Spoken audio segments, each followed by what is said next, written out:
Hello, and thanks for listening to the To Hull and Back podcast, the award-winning Hull City podcast, brought to you by Old Zoological Bar in Hull. I'm your host, Nathaniel, and tonight I'm joined by Will, Joe, and Christian to discuss an absolutely exhilarating home win, starring goals from Joffy, Tree, and McSlinky.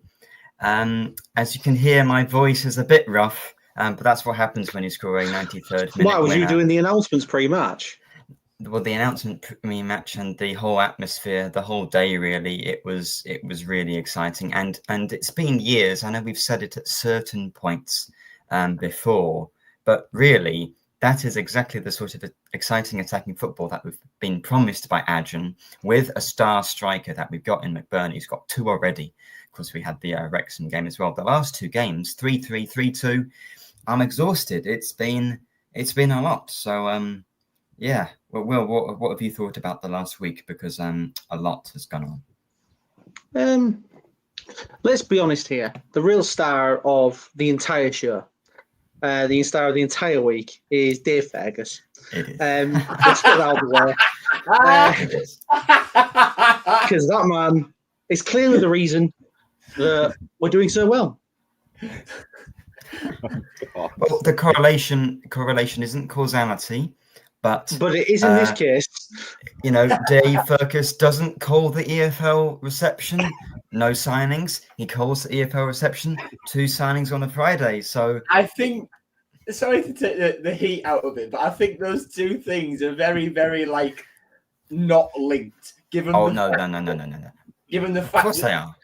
That Barry and Dave, who would have taken his phone calls, will not have been signing off Brandon Williams and David Akintola as soon as Dave put the phone down. No, I think you're wrong here. You need to believe in him. You need to believe in him. The phone gate this week with all the stuff about Dave Fergus has been absolutely brilliant. The Dave Fergus redemption arc, it's almost as amazing as the Ryan Giles redemption arc. And again, we were saying that over pre-season, Christian, that you've been looking forward to seeing him play in the actual league games. But a 90th minute assist from Giles to win the game.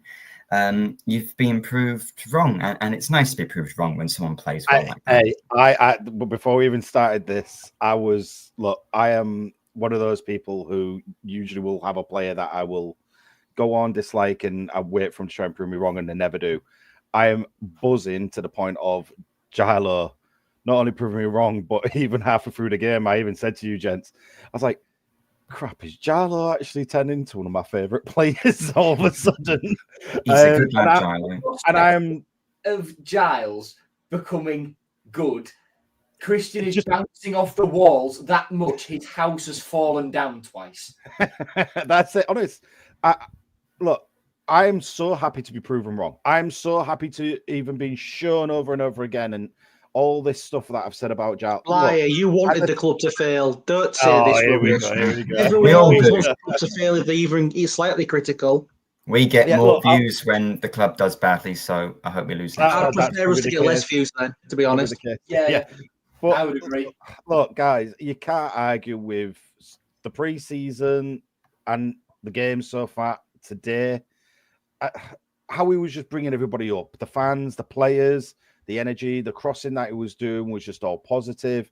Yeah, all right, it's defensively still a bit Irish now and then. And I think it, again, showed against Wrexham now and then. He was still Irish. But what he lacked in that Irish... there you go. The positives coming from the point of, all right, I'll take the Irish if you keep swinging those balls in, because you're bringing those deliveries into the box, which we haven't had for a while. I wasn't expecting Giles to ever be able to do anything like that, and wow. And if we're scoring more than we're conceding, we're going to be winning, and I am entertained, and thank you, Giles, for that. I am absolutely loving this Gilo at the moment. He can keep going. Just keep going, son, because I'm turning into a bit of a fan of you. I'll apologize to your face for whatever I've said in the past. Whatever you want me to do, I'm wrong. I am wrong. And I think all of us are absolutely, when he gets that ball at his feet and he starts bombing up the pitch, I think we're all a little bit excited that something could happen. at the end How of many his crosses did he put in? Yeah, loads. At one point in the first half today, I think it was Lundstrom or Hughes that switched the ball out to Giles in loads of space. Yeah. And I watched him bring it down, get it under control, and there was loads of space in front of him. And I thought, go on, Gilo, just run into that space. Go on, go for it. And he didn't. And I thought, not again. But then he came in field and did way more with it and got it into a better area than he probably would have done. He had a lot of time today, Joe, didn't he? He had a lot of space as well when the play was over, and he was screaming out for a switch to him a lot in that first half. Screaming. There was so much time for him, and I was just thinking, every time we're going to get that ball, if we switch it over to Giles, someone's going to come at the end of this. It simply comes down to a manager deciding to play to a player's strengths. Giles is an attacking fullback, so what we'll do is we'll play a style that the fullbacks, whenever we have the ball in the possession of the ball, bomb forward. And he's not the only one. There's plenty of players in that team. It's easy to obviously say Giles because he's kind of redeemed himself, but virtually everyone in that game almost had a fantastic day. Let's talk about drama as well on the other side, because we've given Giles his flowers, which he does, of course, deserve. But drama in that game, I thought, was super composed, super tidy, helped out on the attacking front. I know, he offloaded for Ndala once in the first half, where I loved how lively Ndala was as well, how he just got the freedom of the pitch to do whatever he wanted. He didn't spend much time on the wing. It's like he had free reign going anywhere across the forward line. It was really good. Yeah, Cody made some really, really good. He really did. Decisions in difficult moments when it could have gone elsewhere. Like, I think when the ball got cleared from a corner and it was quite high up, he brought it down and he thought, right, I'm going to have pressure on me straight away. I'm just going to do the safe thing, turn and play it back to Panda because I'm the only one back. And it's little stuff like that when he was so composed, so relaxed on the ball, when he had this wall of Oxford players coming out and pushing out at him to do something like that and to make that decision in the split second. It's good stuff. And yeah, he's from a player who looked destined to leave at the start of the transfer window, he's had quite the sort of redemption arc as well. No, I agree. It's one of those things with Coyle where he's took that chance, and he's saying let's not get too excited. Coyle will be fit soon. He won't get to the team. I don't think Coyle could push Drame out at the moment. I truly don't, because Drame is bringing so much. It would take an injury. Yeah, it really would. And you can't kind of just break that winning formula there that the lads have got going at the moment, especially from the wing backs, just to accommodate Louis Coyle, because it'll just, I don't know, it'll change the energy. I mean, it feels like it would change the energy. I wanted speculating, but I just don't see how the Louis Coyle we know as being a bit more of a defensive kind of player that passes back more. Don't get me wrong, he does a big crossing now and then, but the balance of the crossing is now coming off Giles on the left, and Louis Coyle's doing the runs, running up to the byline, doing those kind of cut crosses where you're playing it into the striker, to the forward, running in at the front stick. It was scored twice from that, once in pre-season and once against Wrexham, doing that exact same move. It was almost a carbon copy as the one in pre-season. So it's really hard to get someone like Cody out. It will be really hard to get someone. While we're talking about Wrexham, actually, we may as well touch on that. Another crazy game, of course. And we're talking. Why are we talking about Wrexham? No, but I'm really sorry to bring this up. There are a lot of positives, though. But there are a lot of positives from the Wrexham game as well. On Cody Drama, him for that first goal. Oh my God, that was something. That run was absolutely unbelievable. From so deep, he ran the length of the pitch, offload to Gallagher, kept the run going. It's superb football, and that's three ex-Leeds lads linking up. That's the only negative about it. Can we get hope so. can we get to the main man, which is assist in the second minute, assist in the 21st minute, assists Oxford's goal, and then scores the winner in the 93rd minute. Ollie McBurnie. He is unreal. I mean, someone said here best home debut for McBurnie. From any other player. I mean, maybe he got 6 assists at Las Palmas. I have to think about that. Maybe I have to do some research on that one. But someone obviously scored a hat trick. If you combine it, 2 fans penalty against Bristol City a few years ago, then Seri scoring that deflected goal from distance. That was their debut. In terms of an individual performance, I think McBurnie recently, you have got to think about it. Yeah, I mean, McBurnie making Joseph look worse. I mean, I could write up a big list of strikers that McBurnie in 2 starts has already outscored, and 2 really nice bits of play, especially the assist for Crooks, just a nice little tap into his path for the second goal. I think he could easily get, it's heartburn up front, isn't it? Gelhardt, McBurnie, and they could get about 10 assists for each other. They were linking up so wonderfully, and even though he only got his goal at the very end, even if he hadn't got that, there were lots of times where he was controlling the ball in the box and he was passing off to someone. It just didn't fall for him. But his finish at the end, that's what you pay your money for. Obviously, we got him on a free, which makes it even better. We are paying him a big wage, but he just waits a moment, doesn't he? Picks his spot, whereas a Joseph or Beggio or Burster or whoever else might snatch at that. But that was a really great finish, and he deserved that because, yes, you want the striker to get the goals, but he deserved that, and he was a crucial part of all 3 goals.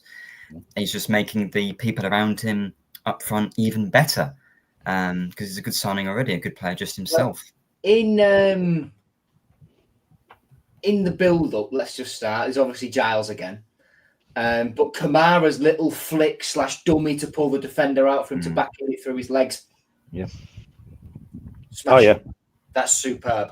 And then I said this to you off air, Nathaniel, that as soon as McBurnie got that ball under control, I in my seat just went like as if I was like commentating on the game, so to speak. I just went, McBurnie! And I did too, I think. It was like I just knew that McBurnie, once he got that under control, there was only one place it was going, and that was the back of the net. Because that's what he does. That's what he's always done. That's what he's so good at. Getting himself in the right space in the box and just finishing it. And he did it against Wrexham. He's done it, like I say, his whole career. Yeah, 2 nice goals. That finish. I think all 5 goals essentially sort of summed up City's. I know it's not real stupid. Summed up City as a whole. The moment is in. All 3 goals were all 3 of our goals were very well worked, passing, fast-paced, high-energy moves that nice. Sort of tore the team sort of tore through the Oxford. But then both of Oxford's goals just showed the duality of it, as in, even though we looked solid against Coventry, we show we're still a bit powder puff when it comes to some defensive work. And just picking up the loose man a lot of the time. What I found today. The long throw from Oxford was evidently effective as it went through. It's the picking up of the second ball. But I would rather City, and City gave away the ball a lot in the midfield, like through Palmer and Crooks trying to pass. But the reason they gave up the ball is because they were trying to play it forward and trying to create chances, whereas previously, in recent times, whenever we've given up the ball, it's often been we've just been dawdling about it in midfield and defence and giving up the ball. I'd rather us give up the ball, trying to create chances and going forward. But they were much sharper than Coventry. As a result, you might give away the ball, but you'll also still be creating some chances anyway because you're doing that. So no, you're right. There's something about the way that we're playing that just seems to fit the characters we've got in the squad and the manager we've got in the squad. Mm-hmm. I don't know it's early doors, but it is such a... It's a 180 flip from the last 2 years, isn't it, Will? It's a full 180 flip. Kind of, but the difference is... Last year. 2 seasons, last season, yes. 2 seasons ago, we were still getting results, whereas last season we were. Now we're playing well and getting results. On Christmas time, it kind of went a bit, from 2 seasons ago, from Christmas time, it started going downhill and losing those bits, and it started going a bit. That transfer window with Carvalho and all those people, it was awful, wasn't it? I think we had 20 minutes against Millwall where we looked incredible, and then we were absolutely awful, and we would deserve to have lost that game, but we won. Your mind then. Yeah, we're forgetting Southampton, the last-minute winner at Huddersfield, the good game against Leicester. Well, yeah, draw against Leicester, but those were the other wins were away, weren't they? So at home in particular, it's been really poor. I mean, here I've written down it took us 12 games last season to win 2 home matches. I am extremely confident that it's only going to take us 2 home games. What if it takes us another 11 games now you've said that? Have you just jinxed us? Then I will apologise and I will take full responsibility for that. Good. 74% possession and 3 goals and a lot of chances, and we actually did something with it. And how much of that possession would have been 19 shots. Yeah, 19. It wouldn't have been with just our defenders at the back like it would have been under Vecino. I don't even think we ever had 74% possession under Vecino, but we would have loved that because Allsop would have the ball for about an hour of the match. Whereas this time we get it forward quickly, and Palmer and all these people up front. Well, that's it. Under Sayers, we had games where we dominated possession, but you didn't see much getting created. Mm-hmm. Can I just... Yes, sorry, go on. Palmer, actually, that game, like you said to me off air, Nathaniel, that it was the sort of game that you thought suited him because, because Oxford are awful. Yeah, like I watched it and he just always found himself with so much space when he could have received the ball. But what jumps out at me is a couple of times where he got caught like dawdling, let's call it, and he was in loads of space, and because of it, he missed it. And I think eventually, although I think he played well and he was man of the match against Wrexham for a lot of people, I think eventually we will see Gelhardt move into that middle. Well, Gelhardt has to play, and we have wingers coming back, don't we? So you're right. With Mo on one side and Liam/Joe Lendala on the other. Yeah, I'll just jump in very quickly. The comments: we're not signing Josh Brownhill, who's a free agent. Just shut up with that. He scored 18 goals for Burnley last year. He is going to a Premier League club at some point. I think people forget. I do think because it is also positive on the pitch. People are forgetting off the field we're still a mess. Yeah, we're a mess, but we're still somehow. We're also currently in a situation where we don't know what's going on as well. No, it could next week. It could get better. It could get I don't think the embargo can get worse, can it? But no, it can get prolonged for longer than we hope. Yeah, I don't think that will happen. I think everything's indicating that we've been slowly across the summer, full embargo, then just fee restrictions, and then the weekly salary or the whatever the full salary is for the week that's like been cut. The budget plan for wages kind of thing. Well, like we are still under some level of scrutiny at the very least. I was about to say that at the moment, really, as it currently stands, as of recording of this, City really, at the moment, can only bring players in if players leave because of the salary cap that they've got on them and obviously the fee restrictions that they've got on them. It requires players to leave in order for anyone to come in.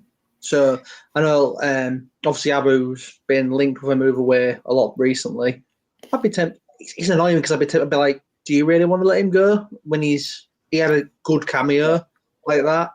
Do you want to risk that? Well, that's the thing about Kamara, isn't it? You know, to get new bodies in. That's the thing, though, with Kamara. It's a real tricky one because you start him and he plays on, and obviously the more tired he gets, it looks like he just can't be bothered, and he really annoys everybody. But then when you bring him on as a sub and in that quick cameo, it looks like a totally different player. And I think that's one thing that annoys me even more about him at the moment is I'm seeing the ability when he comes off the bench, but I can't see the ability when we start him. So it's really tricky. It's really tricky. I mean, do we cash him in and think, he's going to be X, Y, Z? We might have to. That's the thing. We might have to. I mean, with now getting Akintola, it's just too padded on that right hand side for people can cover, I would say. It'll be interesting what happened with Ndala because he did look like he hurt himself. So I'm hoping it was just a precaution that took him off. I hope so because he looks proper. When he was on, he he's looked come here. superb. You think how good he looks already after 3 games and the pre-season appearances, especially against was it Sunderland? He did really well. How come? Because we've not had to pay a loan fee. How come Man City were willing to let him go to us? Surely, like a top championship club, or when he's been relegated or something, would want him. But he's so good. Well, to bring it back round to the embargo stuff, we are obviously still waiting for that appeal verdict. And it's not with the EFL, it's the independent panel, isn't it, that we're waiting on? As Faith says, every call I make, the restrictions get lessened slightly. Can someone top up my credit? Well, I don't think you like those comments. I think they're disappearing pretty quickly. Are you closing them? I don't know why I would just assume it's you, but well, you're not denying it. We really need to hear it. We really need to hear about that soon. Maybe the club can manage, but I think it's more just to let the fans calm down a bit because things are going in a positive way, and that would be another boost, wouldn't it, if we do get some sort of reduction? Well, regardless, if we can get it to regardless of the decision, we want clarity. Yeah, you need clarity. You need to know where we stand. Because going into the transfer window, we need to know where the club stands. Because if we can spend money this summer, you want to do that immediately, don't you? There is absolutely no chance, I don't think, that I don't think there's some. I think there's summer's a write-off. That it gets lifted immediately. I don't think it gets lifted. I think there's a small chance it gets suspended, which is obviously ideal. But then you do have to still tread carefully. We can't go out and spend, let's say, $1 million on Zambrano as just a ballpark figure. It won't be that, but we can't go out and spend £1 million on any player if we can't like justify it, let's say. And we haven't got the financial means and the cash flow to back that payment up and to make sure that it can be paid reliably. I think 1 window reduction or 2 window reductions are likely. Bentos, I just use Zambrano and that figure as an example. I doubt we'll be signing Zambrano. Well, to say that's a good deal in my opinion. We can pay Dele Alli's wages of £100 a week. Right? If we were to get that done, I think it would be for less than $1 million, given the fact he is banned. But then I think it does end up being just reduced to either 1 window or 2. I think as of pre-season, I think the players were told that it would be 2 windows, so we'd have this summer and January. No one's been told anything, though. That's the thing. That's the expectation from, I think, the club that was passed down to the players. And now we're waiting for this appeal. Ultimately, everyone is still in limbo. So the players can get told one thing, the club can get an inkling of another or think another. Ultimately, the decision lies with that independent panel. And if we sell Hughes for 15 million, or we, which we cannot do. Well, we're not, because he's 20 million on out, Nathaniel. Well, true, but look, if we get offered 15 million, I think we'll sell him. But that's my opinion, and that might be wrong. But it's just what I think would happen theoretically. But it depends on what happens in the window, because if you sell him, then maybe we're able to sign other players if it does get lifted even in January, or even so you get to January and we've not sold him, and some of our players, we have to bring more free agents. But maybe we'll miss the embargo when we're chucking crazy money around. I would like to hope, regardless of the decision, that the clubs learn from this. I mean, Dublin has done not only learning in terms of pay the bills, but also learning in terms of there's clearly a way to go about transfer business that is effective and doesn't require you having to bankroll stupid money for players that haven't got the experience, haven't got the know-how of the Championship. Have a list of targets who are good players and concise, and don't just spend money on anyone. Put it this way, this window has been solid. And the only players that we'd have paid a fee for if we weren't in the restrictions, obviously minus Lalawi and Puerta, because they're still the sort of... They're in Puerta limbo, would have they're been in sold purgatory. anyway, wouldn't he? It's more on McBurnie's wages, and then it's Destan and Lundstrom. And you've got to think, based on today, Lundstrom, you wouldn't have minded paying a fee for, because he's got experience in this division, he's got experience in the Premier League, he's got experience up in Scotland, playing for Rangers, in Europe, etc. And the way he played today, he did the dirty work.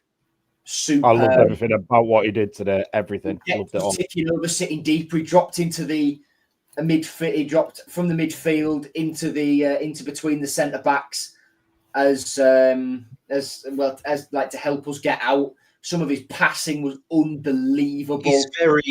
He's very Huddleston, Seri sort of coded. He's Seri, but he can run. He's Huddleston and Seri coded, but he's got like the legs of a Honeyman, and he can do the dirty work of a Honeyman and a Doherty and a Smallwood. Well, Smallwood couldn't run. Well, no, but he'll do that level of dirty work. He'll play that role as well as having the just like the quality that he's got. He's a super shrewd signing. Absolutely. He said in his interview, I think the club have made top signings, but I don't include myself in that. But he is probably, maybe second or third best because he's been promoted out of this league. To be honest, if you look at the window when we signed, when we signed John Lundstrom, there wasn't an awful lot of, as he put it, top signings there. There was Ndala, who was an unknown. Ajayi, who's a good player but injury prone. Famewa wasn't it? No, Famewa wasn't. Not Phillips, who's a good player but injury prone. We didn't have a McBurnie in. We didn't have a Gelhardt in. So we had. I think he said that in the week. So actually, we'd signed him by that point. Oh, I thought you meant in his signing interview. The top signings he means are Gelhardt and McBurnie. Gelhardt especially. and McBurnie. I think Egan, McBurnie, and Lundstrom would literally die for each other. They love each other. Sheffield United, and I like that. We've just sort of accidentally stumbled into this great strategy of just signing players who know each other and being promoted from the championship for Sheffield United. It was interesting. You got Gelhardt, Joseph, and Hughes are all best mates as well, and Ware from previously playing together. They've played in the EFL Trophy together. They've scored in the same match as each other, Gelhardt and Jame. So yeah.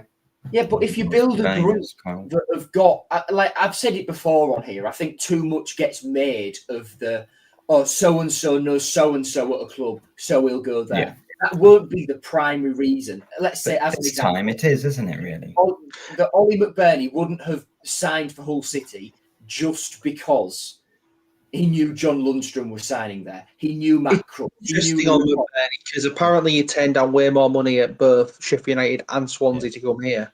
Yeah, but McBurnie said he got attracted by the project. The project excited him. He spoke to Sergei, who just said to him, "Are you scoring me 15 goals or what?" "Oh, by the way, I'm Sergei Yakirovich, Hull City manager. Nice to meet you." "That's Jared Dublin. I know you know him."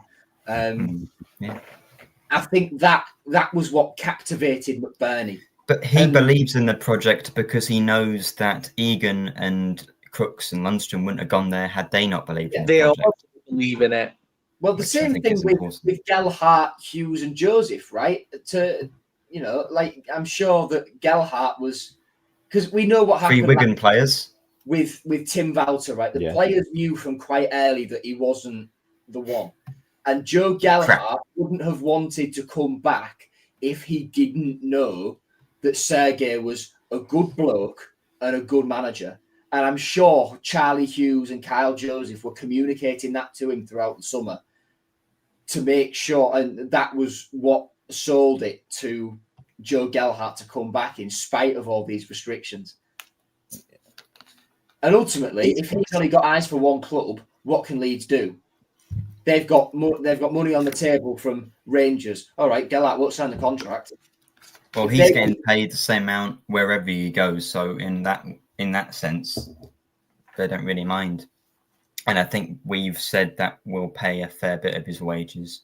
So Leeds don't really care where he goes, and they know that in a certain way, if they go somewhere where his value will go up, then they can sell him next year, or we'll buy him.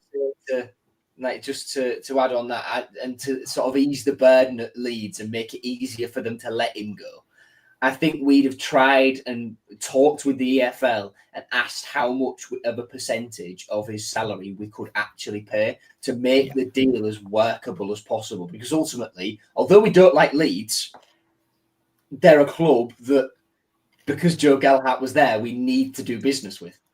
Yeah.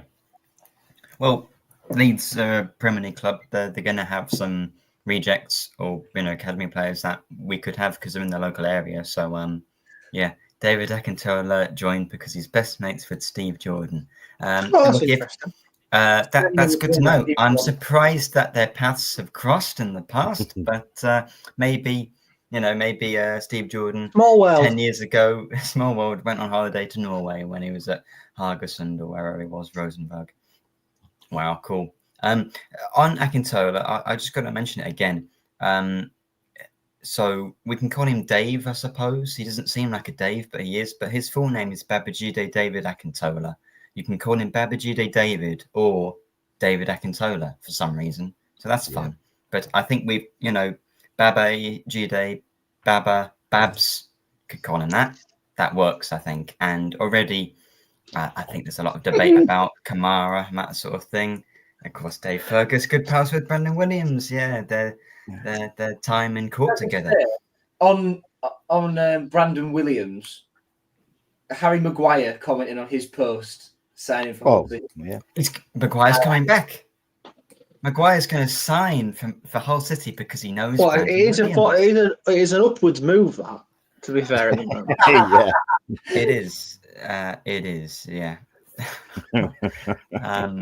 Yes, all this Dave stuff's great. Williams, he was on the bench again.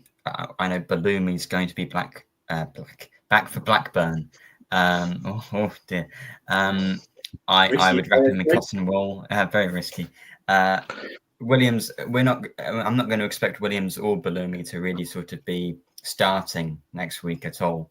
I think Williams is a good option. I know I was a bit off put by it initially because of the background. Of course, footballing wise, he can be a top player, but that's one where he's a free agent. His value could go up. We could sell him on, for a huge profit potentially. So good to have Williams in the door. And I think with the interviews he's done, that sort of thing, it just makes sense. It makes sense. Cover fullback, or if he could even maybe get into the first team because he's a good prospect, and he was a good prospect when he broke through. Yeah. It's going to be be interesting. Well, it's going to be what, Will? I said yeah. Oh yeah, good. Because you said interesting. Oh yeah, well, good potential for success there. How do people even still listen to this? Okay. Well, they don't. I guess maybe they just don't. Yeah. I said this at the time when Williams first came on trial. The question wasn't should we sign Brandon Williams for me, and for me the question was, can we get a better left back in our current situation than Brandon Williams? And if you look at what he's done in his career, the answer to that is no, because he's played 50 games for Man United by the time he was 21. He's been out on loan at Norwich, been out on loan at Ipswich. So he's a good player. He is a good player. He was once projected to be and thought to be England's best up and coming left back. But we need a left back, England, because we don't really have one. But he has done some some stupid things. Ultimately, he's a young lad who got money, fame, whatever too early. Did some silly things. I think he's learnt from them, and he's clearly proven to the staff at the club, Sergei, and the higher ups that he deserves a second chance. Sergei's big on that, so that's all that matters. If the manager is convinced, that is fine, and if Brandon Williams can repay the trust that the club has put in him, that 1+1 to me feels like a right. Prove yourself in this first year. Prove you've still got it after a year out of the game. Prove to us that your attitude has changed, because historically his attitude was quite poor. And then, if that's fine and you still want to be here, then you can have that second year, and then we'll go from there. He'll get injured ACL next week, I reckon. As per, I hope not. But I think we've got him at the right time. Like, obviously on his little comeback, whatever. But because he's had that year out, it's going to take a hell of a lot more time before we see a constant Brandon Williams. Or he's on the bench, but he'll be on the bench to play. Yeah, exactly. Yeah, and that's the thing. Like when Mo comes back, like for Blackburn, everyone's like, "Oh yeah, he's going to be back. He's going to be back." Yeah, he will be starting. He'll just be on the bench. He might not even come on as a sub. Well, me and the be surprised.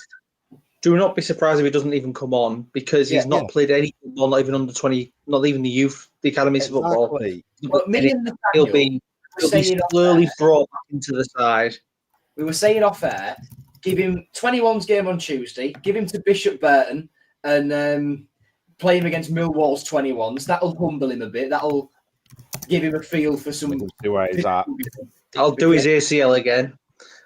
And then take it from there. With Miller and Balumi, there is another home under 21s game at the MKM Stadium just as the international break starts. That, for me, is one that if he's not played loads, you get Balumi in, and you get Miller on the bench for give him 20 minutes, depending on where he's at, because it's a lower level, it's a lower intensity, and they might still get kicked. Whereas I think in training, Jukiewicz literally said, "Well, Balumi's there, but please don't tackle him yet. Tackle him next week," which I think is valid, because you want him to get involved. But I think we're at the point now, we're not in a relegation battle. It's not the end of the season. You can give him a bit of time, even if you lose him for 40 minutes max. You're going to play him the last 20 minutes of the next two games. Does that really matter? And Jukiewicz is going to want to think, oh, well, Ndala and Akintola and Gelhardt, blah, blah, blah, they're all going to be good enough to get us over the line for the next two matches. So, which I agree with, let's be honest. I think we all agree with that at the moment with what we've just witnessed today. I mean, that everyone who's come on and played today, there wasn't a point where I've gone, nah, what are we doing? Why have we done that? Or the only in terms of going forward, it's just the only worries that the lapse of judgment at the back. On equally, are we going to concede 2 volleys like that every match? I hope not. I think maybe not, but conceding easy chances is the issue there. Oxford were a team that didn't really show much overall. They had less than 150 passes all game, I think. I've got it here. I've got the stats here. So Oxford had 204 passes to our 629. 600. 629 passes never got to that. And our accuracy was 88% to their 64%. A lot of theirs were longer balls up towards team, another negative team. Well, no, we didn't. Everything that the main chances they got were created by errors we made. Yeah, exactly. Quite right. And that's the thing. It's like you'd imagine better teams in Oxford will exploit those errors much more effectively, and they still scored twice, Oxford. So you'd want to hope, because defensively we were okay, but you'd want to hope that those sort of like pretty schoolboy errors are quickly sort of taken out of the equation. They need to be.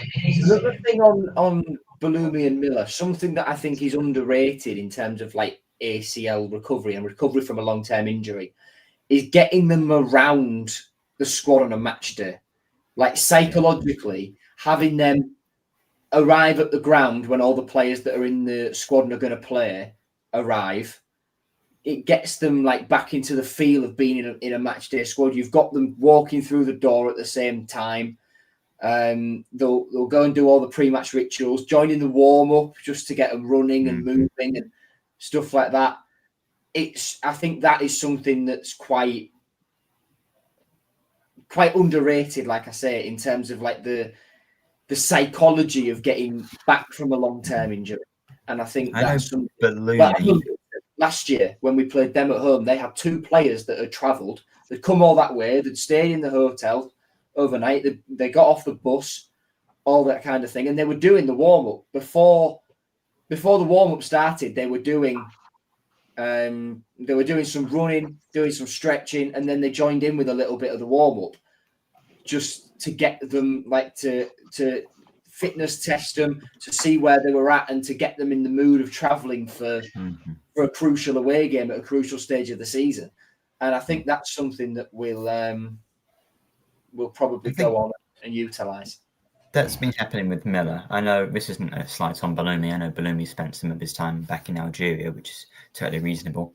But I think Miller, his interview, I can't remember when it was, but it was maybe March last year. Yeah, he seemed like a really good bloke. And I'm sure it seems just really great because they're back so soon. Balumi, before the end of the transfer window, and Miller, I think it's going to be essentially like we've signed him on deadline day and he comes back in. So have them back, and we've already got a lot of good options. Yes, Carl might go, but to have those 2 back, I think probably same with happening like with John Terrell. Every time he didn't play because he would be unfit, or maybe he just wasn't very good, and that's why we didn't pick him. We thought, why aren't we playing him? When we got relegated to the League One, I think because Balumi and Miller have been out, and because we had such a bad year up front last year, we probably think that they're going to come in and immediately go back to being incredible. Miller was at Preston and Balumi was his first year in England. We're probably expecting a little bit too much from them, but they will certainly improve our options, and it'll be exciting to have them back. And it's been such a long time, hasn't it? Yeah. Go on, Joe. The injury can change a player, and you don't know if Miller will be able to cut inside and have as much trust in his body the same way that he did before. You don't know if Balumi will be able to, just think when that first challenge comes in. That's when you'll know. Yeah. Because I remember when Cameron Stewart was superb. Cameron Stewart, when he first came to the club, he looked great. And then he got his injury, he got like an ACL injury. I can't remember what it was. When he came back, he looked really good. And then I remember him, the first time he had a real rough tackle, and he never seemed anywhere near it again, as if it had just frightened him. And he just never seemed to show the same ability. We're talking about, obviously, players out and injuries and that and everything like that. And we've had a great day today. One player I want to look at who has obviously come into the lineup today, Egan, because obviously he came in for Semi, because Semi's obviously out for about 6 to 8 weeks, it's been rumored. And there was a lot of talk of how Egan obviously might not last 90 minutes, or there was a lot of talk of can he do as good as, and even though we already kind of knew this from last season, what he was made out of, because obviously we've seen him. Overall, though, I didn't see any flaw from him today. Obviously, yes, we conceded 2 goals, but the game that he had, his movement was always there. He was always giving the width. He was always giving himself the option for the pass. And when things came down, he actually played the exact same way as Semi did. He laced that ball up to the guy running out on the wing, or he kind of played that switch. He does tend to pass backwards more than Hughes, but I think everyone's passing the ball backwards more than Hughes, right? Hughes is one of the best players we have on the ball somehow. He's a defender, so I guess that's an unfair comparison. But for someone who's come in today, when everyone obviously wasn't expecting him to be in and expecting Semi to be the main guy, I've got zero problem with Egan playing there most of the season at this point. Don't get me wrong, I know he will. He's a quality player. Don't get me wrong, we know he's not going to play every game. Oh yeah. Well, you've reminded me having- actually. It should have been obvious to anyone with a brain when we signed him that Shemi Ajayi was likely to get injured at some point. The same goes for Akin for Maywo, because I don't think we're expecting as soon, though. we just didn't expect it soon. But we know what we've got in John Egan is a reliable, experienced pair of hands who has had his injury troubles at Burnley. Looks like he's over them. He's clearly still a decent player after his knee injury at Sheffield. And look, he's got a year left on his contract. Extend that. It's an astute signing, isn't it? I thought it last year, and it's turned out to be that case. And you've just reminded me talking about the depth we have at centre back, because you'll see what I mean. But we're 46 minutes in. I want to sort of look ahead to the next match as well. But shall we bring back, as we've had such a good start to the season, it's time to bring back the best part of the podcast. That's right. It's the combined lineup. It's the combined lineup. Now, you'll see here, I've done something quite clever, I think, with the combined lineup this time, which is that, there's almost no Blackburn players in it. You'll notice that the only Blackburn player is technically a Hull City player. It's Sean McLaughlin. I read it and I didn't even blink. I just didn't think anything of it. So, I had no point reading this out really. It's 10 City players and McLaughlin at left centre back, so I've taken out Hughes and switched him to the right. But I think that just shows how much confidence I have in us going into that game. Blackburn, I mean, I'm going to jinx it, but Blackburn have lost their 3 games this season, and they lost to Bradford in the League Cup, which is exactly the sort of thing we would do, because that happened to us. Because we did 2 years ago. Not too long ago, yeah. Wow, yeah. And one other thing I thought was fun was that at one point, I know all the players, they want to shorten their names so that it's easy to call out to the teammate to say, pass me the ball, or get their attention. I know we call Crooks Tree, but Matt is 1 syllable. Crooks is 1 syllable. But I heard Lundstrom say, Tree, pass me the ball. So that was fun, that he's actually calling himself that. And, I think Lundstrom was saying he's known Crooks since he was 7, and they were playing against each other. So I just imagine an absolutely huge mammoth 6'4" 7-year-old playing in the academy. That seems quite fun.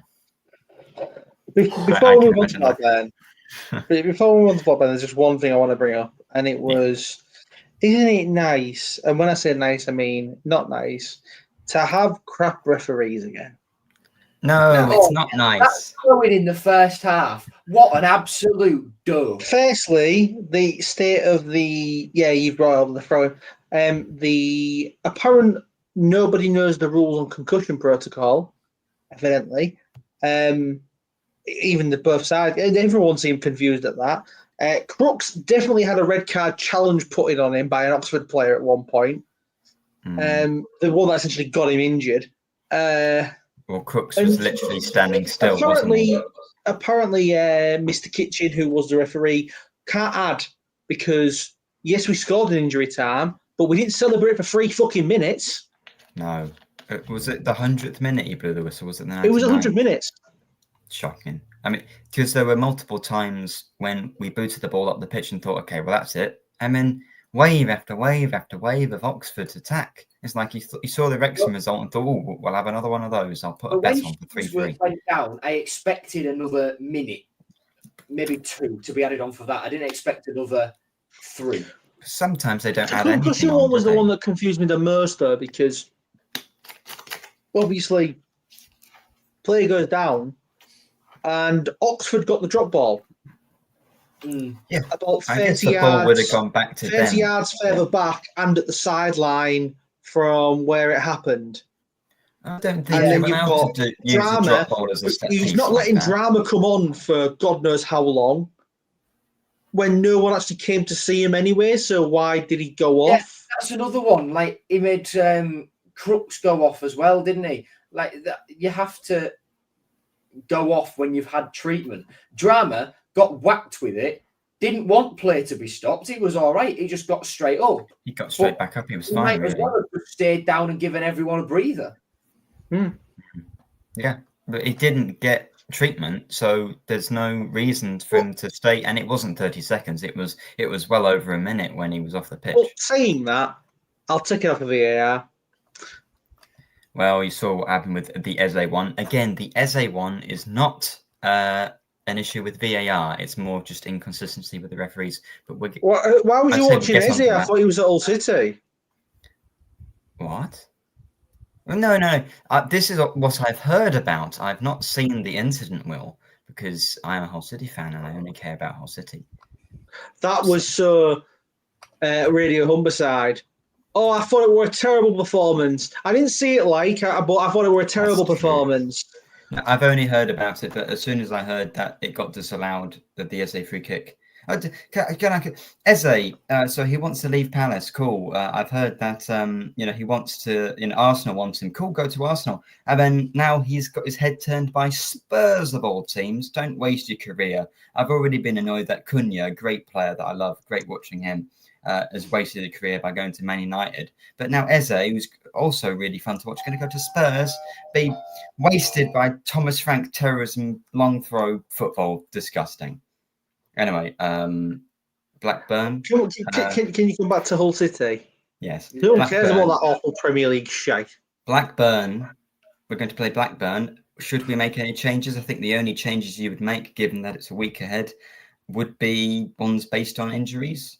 But hopefully, Ndala's fine. I really hope he's okay. But other than that, Palmer against his former team, I'd play him there. Blackburn's interesting because they look like they're about to lose their captain as well, which is just another lovely bit of misery to put on top of them while they're in the situation they're in. He's theoretically, we should, in theory, do well. Well, typical City them, but then McBurnie will score in the last minute. Yeah. Because Spurs have a European trophy. Piss off, mate. Spurs are crap. Stop bringing up Premier League teams, Nathaniel. I blame Dan. Yeah, well, I'm just laughing at Dave Fergus being at Christian's door, to be honest. Yeah, I'll let the teenager also, someone outside. move in the background to your window. Yeah, I'll let the teenager outside. Oh, well, yeah. Crooks had a protective boot on after the game. Well, hopefully he's not injured. He was after the game, but Sergey in the post-match didn't really mention it. So hopefully it's a good thing that, but you never know, one of those where they don't know straight away. Yeah, it depends. They might flare up. Sergey also mentioned that the club are looking at another midfielder. He didn't give a name. We've been looking at another midfielder all summer, I would imagine, because we are. He made it clear it was more a number 6, which is a more defensive style player. Well, it needs to be because Crooks is a 10. Really, he didn't say any names. So, well, no, there is a Croatian midfielder, Bistrovic, who has played in Turkey as well, and I think tick Turkey free agent midfield. That. He's pulling on Adjun's heartstrings with him playing in Turkey. It is, isn't it? Adjun is playing in Turkey. Sign him. Now, Jared. I think Jared's job is simply just trying to persuade Adjun to not do that, because that is Adjun's default go-to. Fenerbahce, like Lincoln. Again, I'll keep mentioning it. He has left Fenerbahce. He is the man's a free agent. I cannot believe he's not been linked with us. Well, in a way he has. I'm saying it now. Adjun, so he hasn't been linked with us then, is what you're saying. Right, the club might not be interested, but Adjun certainly is. So his wages will be quite considerable. So I imagine the EFL will pop in. Well, it's like I said before. At the moment, it's interesting because of the way it's set up. Because we don't know if we can, we don't know what's going on with the appeal decision. As it currently stands, we need to sell to bring in players, or let go players to bring in players. So I'm interested that if they want to bring in another winger now, and that Kamara actually did play today, I know they want to sell Kamara. I'm interested to see what sort of player they could get. Like, there are only going to be so many good wingers you can bring in on loan from Premier League clubs for Nathaniel. no fee. Nathaniel, the replacement for Kamara was Akintola. It's just that Kamara's somehow still here. On top of him. Yeah, they've not sold him yet. Yeah. Grady Diangana from West Brom is a free agent, has been all summer. Could we not do another dodgy loan or a dodgy free agent? But is the Destan one dodgy? To me, it just seems like. As I said, dodgy part? We can't do any because we need to let players out before we can bring them in because of the cap we've got on us. Well, it doesn't matter about trying to do another dodgy loan or a dodgy free transfer. People need to leave first.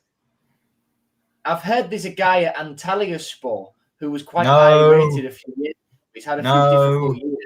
Which one? Don't even dignify that with any form of immersion. For people who don't know, Joe is talking about Dokan Sinek or Amr, who's on loan there. Well, look, we've just got the new Cynic 2.0 in Destan, haven't we? So there you go. Yeah. Odds on Destan never playing 50-50. Yeah, it's Cynic 2.0. I don't know. I put him as my top scorer in the season preview. I said it would be McBurnie and you laughed at me. I was right. I'm going to be the only one. We laughed at you at the time because we hadn't signed him yet. Yeah, well, Destan had technically stepped on the MKM Stadium pitch as a Hull City player because he went on and shook the ref's hand at full time today. Good idea. Guaranteed golden boot. Yep, let's do it. If you mean golden boot as in like the golden cast he's going to be in for half the year. Well, golden boot because that's what it's made of. Yeah. Ah, dear. Oh, yes, of course, Oliver's mentioning here in the comments, Wilkes has scored on his debut for Pendikspor, so he'll be back. He'll be back. Turkish. Is still always money for him? Anyone know? 200 grand. Oh, they'll owe us part of the 200 grand they signed him for, so that's 3 weeks of McBurnie's wages. It's not much, is it really? And the thing is, not the point. McBurnie is on less than Cynic and Amr was, but the Cynic money doesn't seem real. I can understand why we'd be spending that money on McBurnie, so it seems real. But the Cynic money is the transfer mentality that the club needs to get out of, and hopefully has got out of. Oh Christ! I mean, yeah. So the Cynic himself encapsulates every bad element of the Adjan era. And then hopefully McBurnie will do the opposite. Fingers crossed. Yeah, I'm with you. Anyway, yeah. So we're beating Blackburn, aren't we? Oh yeah. I think we'll have enough for them. They look in bad situation. Akintola and Endala are going to be. It definitely will get clipped up and used against us. Well, yeah, maybe. I'll be seeing that, and I'll be talking to my colleague Pete. Shout out to Pete, who might be watching.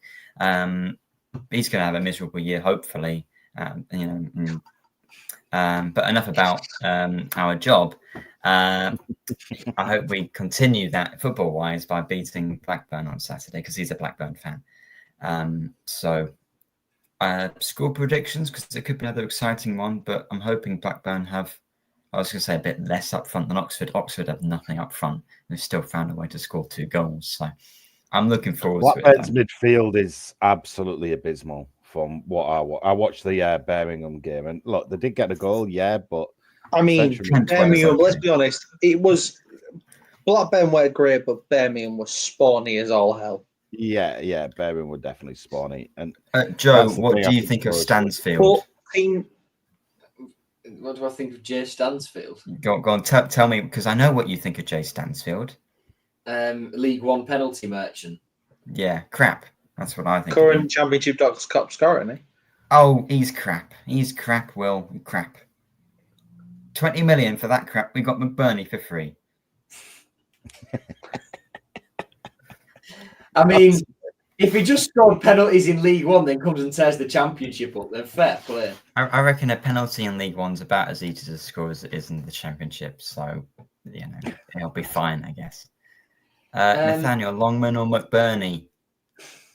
Oh, I mean, it depends what the question is. You know, who's the better player? Longman. But you know, who's my favourite player? You know, Longman. You know, He left you, Nathaniel. Yeah. He left you. Accept it. He's gone. Yeah, didn't remember that. leave He me. abandoned you. He Yeah. didn't abandon me. Nah, but McBurnie's here for 3 years plus a fourth, so I can settle into him being my new favourite player. If he keeps getting those goals, then yeah. Well, here we go. Will, this is a comment you're like 3-0 up the flipping Tigers, he says. So we'll do predictions Not of what how he we think said. the Blackburn game will go. I think you might do the same. It's not fair. Willie's hamstrung Because- 3-0 City every week when he just wants to predict a goal fest with multiple teams scoring that many It's goals. not fair because I said last week I was going to stop doing it. You did And I as well. really want to fuck it. 3-0 Hull City. And I'm not even doing it for the bit. I actually genuinely was like, Yes, yeah, mate. it could happen. Yeah. All right, 3-0 City then. Oh, Christian? I'm gonna go 2-1 again. Yeah, 2-1. Who's scoring? McBurnie, obviously, and Stupid question, Nathaniel. Yes. Sorry. I mean, come on, I give it to ask that question. And you want to ask me who's scoring in the 3-0? I'm gonna go with Endala. Endala. Yeah, another one that'd be good. Yeah. Will, who's going to score? Obviously, it's a Destin hat trick. Look, if Destan scores a hat trick next week, I'll give £250 to a charity of Will's choice. So Why don't that's you not just give it happening. I could get it anyway, but It's just a blade of grass. it's not happening. I'm not going to be fit, so You're going to just turn up. You're just going to turn up to the charity I pick with the money and just go, we didn't win 3-0. You're not having it. Oh, I guess that's a bit Turn cruel. it in front of them. Well, Go on, Nathaniel. Hit us with a prediction. Yeah. What's this? Oh, Blackburn. Blackburnie. That's very good, Chris. That's very good. That's actually very good. Already been used. Joe, I'm Can't be the used host, now. so I go last. So, Joe, you go next. I just thought you were looking a bit pensive there, coming up with a prediction. But okay, I'm gonna go 3-1 City. We're gonna concede. Goals from Blackburnie. We'll go for Charlie Hughes and McLaughlin own goal. Joff, the Joffrey. Although a McLaughlin own goal would be more than he's actually scored for us in the 6 years that he was here. Yes. Yep. That's true. Yeah. That would be delightfully ironic. It would be. He's the one player that's left us. I didn't even do that for Sharp. That I mocked for not scoring a goal for us, which is a bit harsh because he's a centre back. I feel a bit bad for that. James Trafford comments in saying 5-2 Hull. Gone from keeping a clean sheet I'm yesterday. a bit like, what am I doing with my 2-1 here when I'm hearing 3-0, 3-1s, 5-2s? I might just add an extra goal. You know what? Giles is going to add a third one for me. There you go. Maybe 3-0's not exciting enough now. It's not exciting enough. It's not. Fuck it, 5. I'm gonna go. I'm gonna say 2-0 Hull City. You negative bastard. Well, Only 2 goals. We're gonna have one ruled out. Maybe. So, yeah, 2-0. I am looking forward to it being 4-0 Blackburn for the record. I'll tell you that. I'm gonna say He's Palmer. doing a big shout. Cole Palmer's gonna get a goal. Yeah, and the other one. I don't know. When are we getting him on loan? I don't know. KC, kind of kind of cool, fresh, kind of brisk Palmer. He's not quite cold, is he? He's not quite as good. McBurnie will obviously score again because he's incredible. Yes, Tiger Tube, typical City. Ice cold, but is Casey Palmer like been in the fridge for a bit? Palmer. We have our fridge with all our drinks in the garage, but sometimes I forget to put the drinks from the top on the top of the fridge into the fridge. So when it's kind of October or December or February time, they get cool just being in the garage anyway, because it's sort of outside. So Palmer is cold shed Palmer. Cold garage Palmer. Does anyone got a gun? If this carries on, I'm ending it. Yeah. Yes. James Chafford. Thanks, James Chafford, for joining us. I know you're busy. Header for Egan, hat trick for Ollie, and a Crooks goal. 5-0. Oh, that'd be lovely. He said 5-2. He did two McLaughlin goals, I suppose. McLaughlin 3-0 positivity is really it's great. Concerning. That's hence why I think it might actually be 4-0 Blackburn. If Blackburn aren't going to score 4 this season, I think. Don't say that. Oh yeah, Ian Templeman, Elder scored a great goal yesterday. Yes, he did, and good on him. He did.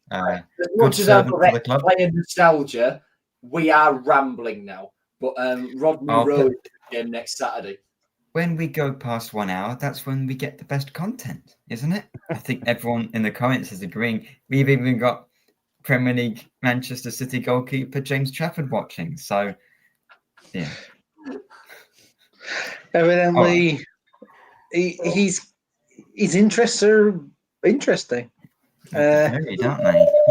He just wants to know. He's scouting. He's scouting the teams he's going to be playing next year. When he gets loaned out to whoever gets relegated, I guess. Makes sense. You mean who Man City are going to get away in the FA Cup third round? It's true. And then we'll lose. I hope not. I'd like a cup run. Well, I don't think that's going to happen. But then Man City will beat us and they'll draw like Bristol City away, so we won't be asked. Yeah, pretty true. Oh, yeah, McLaughlin and Todd Cantwell goals, says James Stafford. Thanks for that. Well, shall we wrap this up then? Yeah, let's look. We've had a great day so far. I think it's been one of those very, very surprising, pleasant kind of days throughout. So let's end it on a high. I think everyone also that's been here definitely needs to, do the old like and subscribe because we're going to have a lot of this season, I think. And I think we've got a lot more goals and a lot more McBurnie banter to come your way from Nathaniel. So, yeah, absolutely. I did try to make a McBurnie comp with his goals at Chester in the National League, but the videos aren't there. I did try today to celebrate his goal, but I'm still trying to find ways to get more likes based on those videos I'm making. So if anyone comes up with something, I'll do that. McBurnie's worst misses maybe, but I could do the assist compilation. He's got enough now. I'll do that in the next hour. Joe, Will, Christian, thanks very much for joining me. Everyone who's been commenting and liking, we really appreciate it, and great comments today. So we'll see you, midweek for Tigers Talk, and then next Sunday, having hopefully beaten Blackburn and won 2 home games in a row, which is something we've not done, since novelty. Oxford and Plymouth, actually. So it wasn't that long ago. Right, we'll see you next week. Up the Tigers.